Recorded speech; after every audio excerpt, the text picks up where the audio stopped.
Most people know October is Breast Cancer Awareness Month. Many women are screened for it, but what you may not realize is although it is rare, men can also develop breast cancer. Bridget is standing by now to ask a doctor all about it. Ask a Doctor is sponsored by Red Mountain Weight Loss.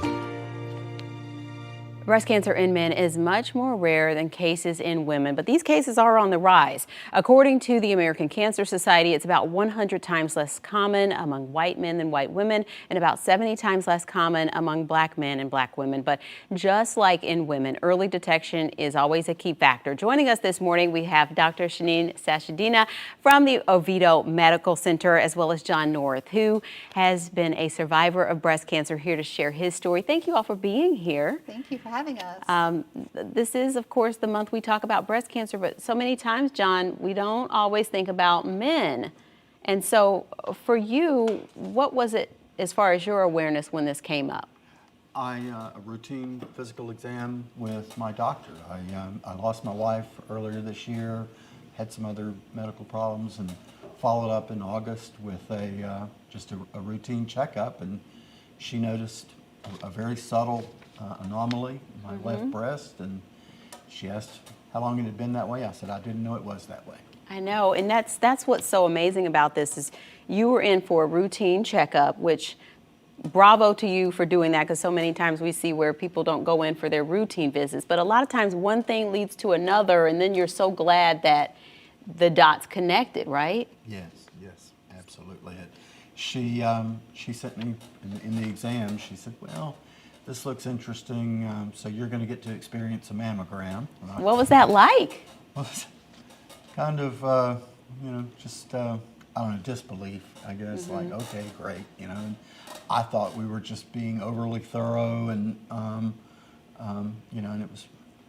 I didn't think anything was going to come of it, so I went for the mammogram, and they made you feel very comfortable about it. They said that a lot of men come in for mammograms. They do. I was actually getting an X-ray for a surgery I'd had in June, and said, "Hey, while I'm here, can I schedule this mammogram that my doctor ordered?" And so we had a little bit of a laugh about a guy getting a mammogram, and but we scheduled it. I came in, and they were very nice about it, and proceeded immediately to an ultrasound because the mammogram didn't look quite right.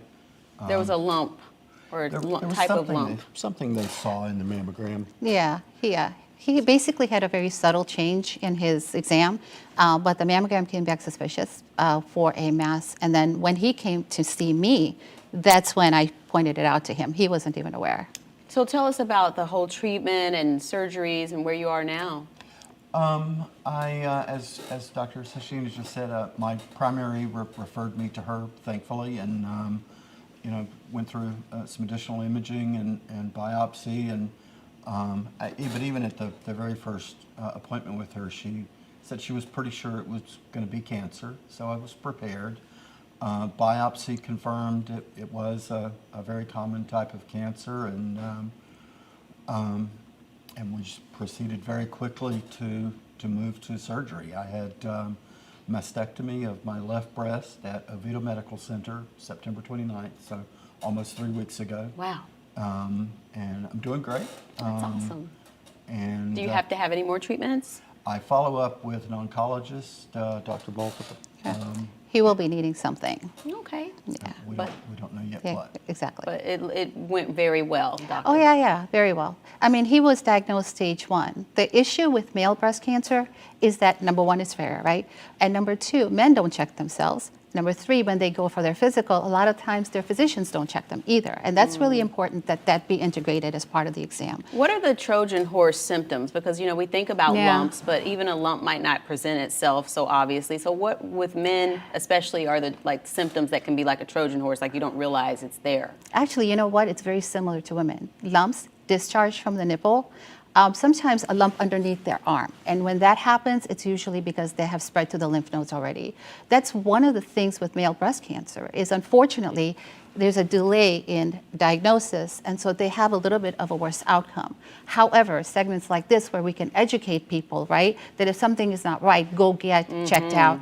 Early detection, just like in women, remains actually the mainstay, right? Because early detection improves survival. So, yeah. And even when we look at those like genetic factors, we've been able to identify genes Yeah. like BRCA and some of these, things that make you more predisposition to possibly develop this. But that's not always the case. Like John didn't have those. No, he did factors. not. And you know what?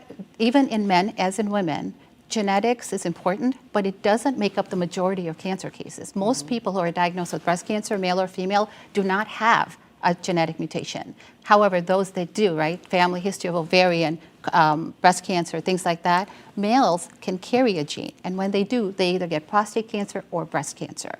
So BRCA2 is an example. But he's not a BRCA2 carrier. He has no risk factors. He's 59 years old. Well, we thank you so much for coming it's in a to help pleasure. spread this awareness. And we can find out more about this story and help share that all around the. Exactly. So what is that website? It's www.wementoryou.com. That's WEMENTOR with the letter U. His entire story from the beginning is on podcast there. So please follow. Awesome. Well, I'm so happy to hear that great, progress with the treatment, John. Yes. And thank you all for coming in to help raise this awareness. So we'll be Thank sure to you share it for- with everyone. Thank you for having us. We appreciate it. All right. Back to you, Julie. All right, Bridget, great interview. Thank you.